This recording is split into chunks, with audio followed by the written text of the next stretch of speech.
What is something that's secretly been great about the pandemic? Save money on gas. Not dealing with a commute. I got 6 to 8 hours a week back in commuting time.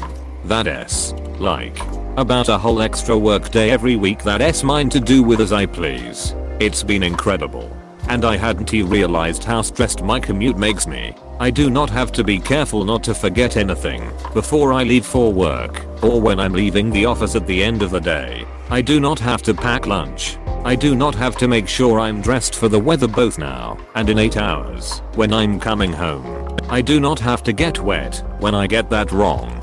And I do not have to spend a day at work with my shoes and socks wet or all of me wet. I do not have to wait at a bus stop for 40 minutes waiting for a bus that should have been here 30 minutes ago. This is 100 correct. The benefits of working from home have been amazing. More free time and more money in my pocket. A few years ago I went from commuting for 10-15 hours a week 60-90 minute drive one way to a 2-5 hour weekly commute 15 minutes one way. The impact this had on my mental health was drastic. Not to mention how much time, energy, and money I saved. A lot of restaurants have really upped their online ordering and drive-through game, like a well-oiled machine. And some shockingly have not. I got takeout from one of my favorite restaurants the other day, and it took so long to order on the phone that next time I'm just going to go down there and place an order in person. I had to speak to 3 different people to accomplish it being put on hold each time and give my credit card over the phone. And before you ask, yes, they advertise takeout on their website and menu. So it isn't as if it's a service they do not normally provide. The place I work is one of the places that hasn't for sure. We used to have people up front with dedicated positions, taking orders, bagging to go, etc. But corporate panicked and are forcing managers to schedule less people. Then add to that doing way more curbside and phone orders. There are just too many things to do and not enough people. During lunch there's a line of people. Phone rings, now you have to stop taking orders from them. Order comes up, you have to bag it. Phone rings during bagging, you have to answer it. Oh, it's someone curbside, so now you have to finish bagging the order you're already doing.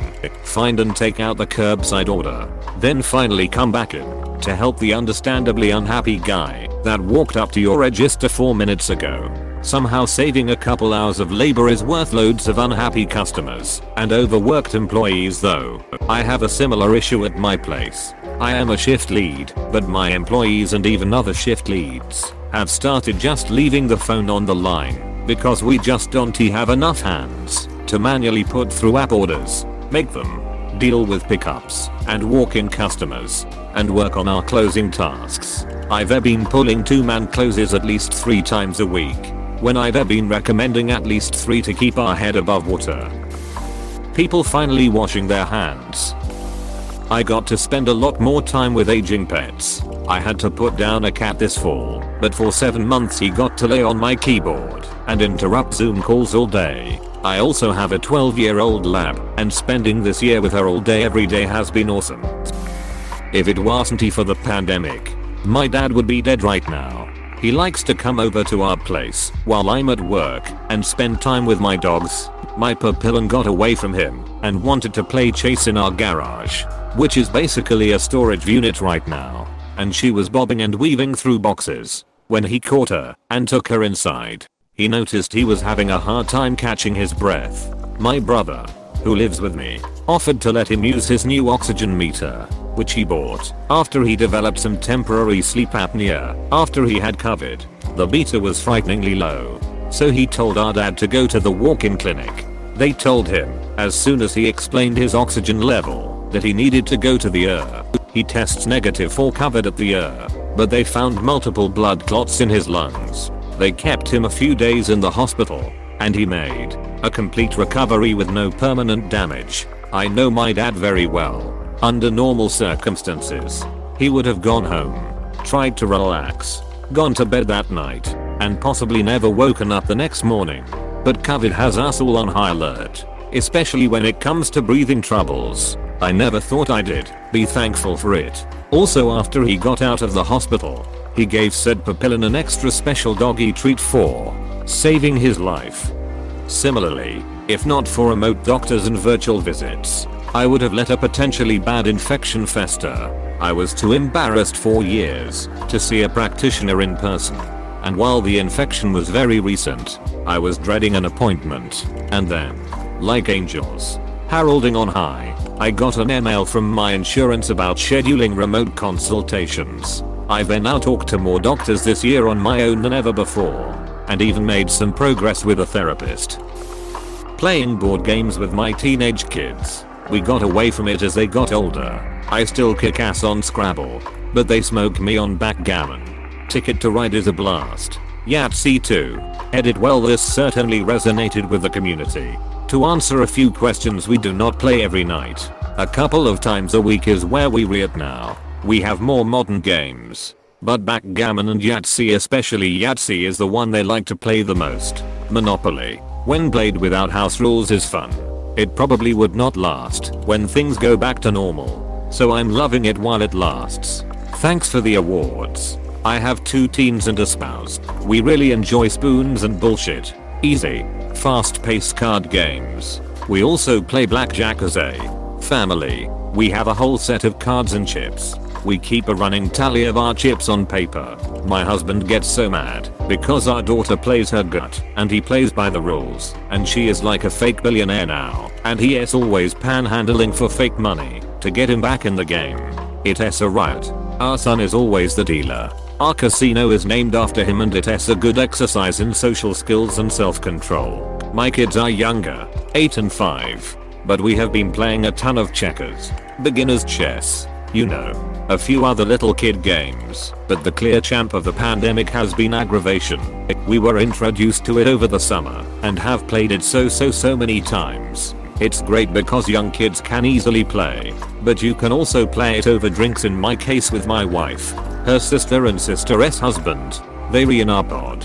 It's got just enough strategy to keep it interesting, and you can play while pretty drunk. Believe me on that. But it's also easy to grasp for young kids and teaches them some basic strategy and counting. I've been recommending it to all our friends. I'm a recovering alcoholic, spending most of my time at home exploring my hobbies. Attending virtual counseling and rebuilding relationships with my loved ones has helped me to realize that no substance has ever given me so much contentment, and I honestly never want to give up what I have now. In 4 weeks, I will be celebrating my 2-year sobriety anniversary. The grass underneath the foot of snow has never seemed greener. Saved a lot of money not going out or traveling. Don't get me wrong. I am not happy about it, and far rather would have spent it. But I do have more money. Even just not commuting saves a ton of money. I was paying $15 a day on light rail and parking at the station, and then buying crappy expensive lunch and coffee near the office. Now, I work at home, where I eat my own food and drink my own coffee. I'm probably saving at least $150 a week. Without a social life, I've been forced to focus on myself instead of other people, so I've cut down on my drinking, lost 35 pounds, and started seeing a therapist. Here's hoping I come out of this in better physical and mental shape than I went in. Me too. I lost 17 pounds and I just was discharged from therapy because my depression is officially, clinically at a 0. Go us. To answer some questions. Weight loss. I initially did a wellness challenge called 75 Hard, a 75-day challenge that requires 2 workouts per day and sticking to a diet of your choice, among several other daily tasks. That kicked my butt into gear and got me into the habit of regularly exercising and eating well. So I've lost a few more lbs since I completed it in September. This also helped my mental health a lot, but not completely. Mental health. I did acceptance and commitment therapy, which is a form of CBT that focuses on accepting your feelings and mindfully working through them, rather than avoiding them. My therapist had me fill out a questionnaire every time we met, and based on my answers, he was able to calculate numbers on a depression scale. I can't go into more detail about that, cause I don't know. But I started at a 42/100 and last week was at a 3/1 scale. And on another I started out at a 7/10 and last week was at a 0. So I am clinically not depressed, I guess. Plus, the last several weeks I've come to him feeling great and having little to talk about, which meant it was time for me to be discharged. Why was I discharged? My therapist works out of a medical facility rather than private practice. So they go based on a medical model. It's more of a let us give our patients the tools they need to cope, and once they no longer need us, we lines let them go so they can make room for more patients with acute needs rather than a we line see patients as long as they pay us. I could have been referred to someone like that, but like I said, I didn't have much to talk about by the end. What specifically helped me? Mindfulness exercises and writing down 5 good things about myself each day. My negative self-talk was the biggest factor in my depression. I don't do that anymore. I'm a badass. No pressure to go somewhere on my days off. I do not feel like I'm wasting time when I have days off and do not spend them traveling or seeing people. I love staying at home and just hanging with my 2 cats. Sweatpants on. Messy bun, junk food and games. I'm content with that. Yes, I think I have learned to accept my homebody nature instead of feeling like I should be going out and doing things. There is nothing wrong with making a home for yourself and then enjoying being there. I agree. Your house is like all set up how you like it. Has all your favorite things in it. Ought to be climate controlled to your exact preferences. Is comfortable and has your family pets in it. So on and so forth. My house is my favorite place. Just as it should be. Unless you're my mom who gets a bit nutty if she does not aimlessly wander outside each week. I'm a bit of both. I really love to be at home. Would be there 23 hours a day if I could. But I also need to get some fresh air or sun whenever it's sunny, or I will be a bit sad and slow for the entire day. If I just go out for a short walk I feel great. Doesn't have to be hours long. Just 15-30 minutes is perfect. End up having way more energy that way. Getting to home cook meals while at work is a fantastic weight loss plan. Down almost 50 pounds since September and haven't looked back. Edit, this comment blew up. Thanks for the awards, but if you are looking for ways to spend money, please donate to your favorite quality charity instead of buying me virtual stickers. As far as how I've done it, I do not want to shill for anyone, but I've been using Noom since September, which has basically helped me manage my sicko calories in calories out with a fine tooth comb, and also helped adjust my mental approach to health and specifically how I look at food. I spend most of my time in the grocery store in the produce aisle now. I do not try to necessarily view foods as good and bad, but instead look at different foods and how they will help me, and I do not sit and stress over any bumps in the road. Weight gains are just things my body needs from time to help on the journey, and sometimes you just need a treat for mental joy, which is okay. I did be happy to offer advice to anyone who wants it, but also know that I'm still learning new things every day about my own weight loss journey. My employer now knows for sure that working from home is completely doable and really does not duck up productivity. I've also learned that I like going into the office once or twice a week just to break up the monotony of working from home all the time.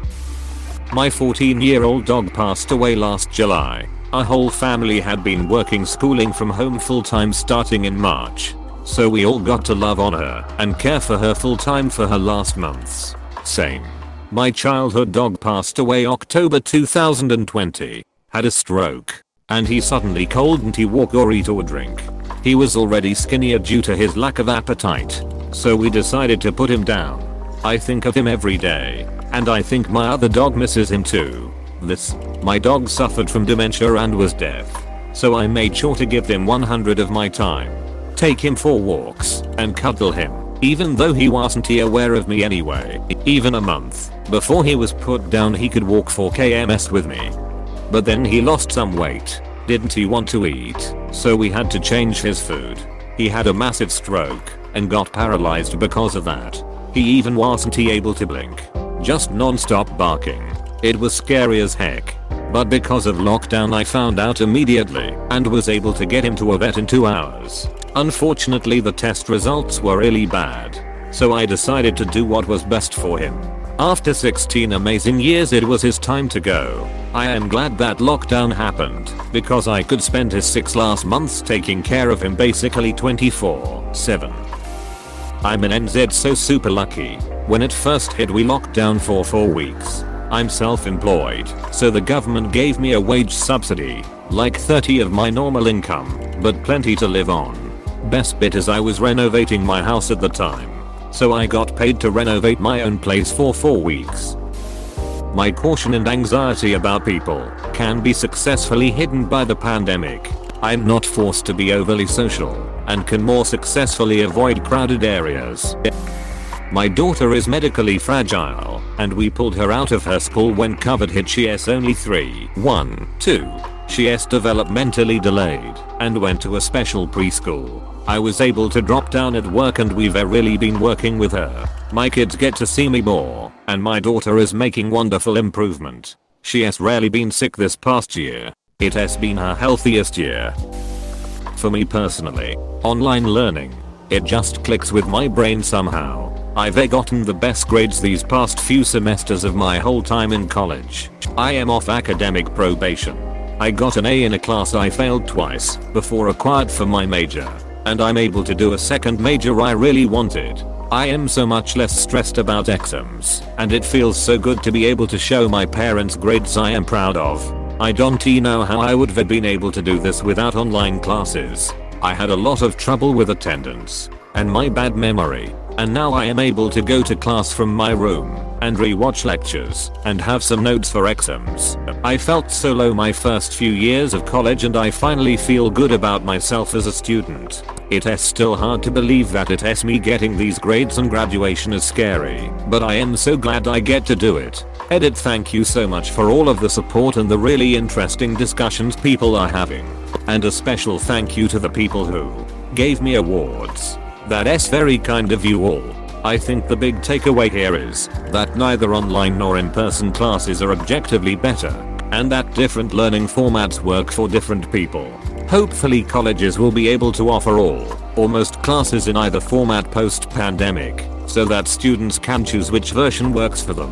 Good luck everyone. I believe in you. Sadly the opposite for me. I used to be a straight A student, and am now occasionally dipping into a few D's. Wow, okay. Thank you for the upvotes. I feel so popular lol.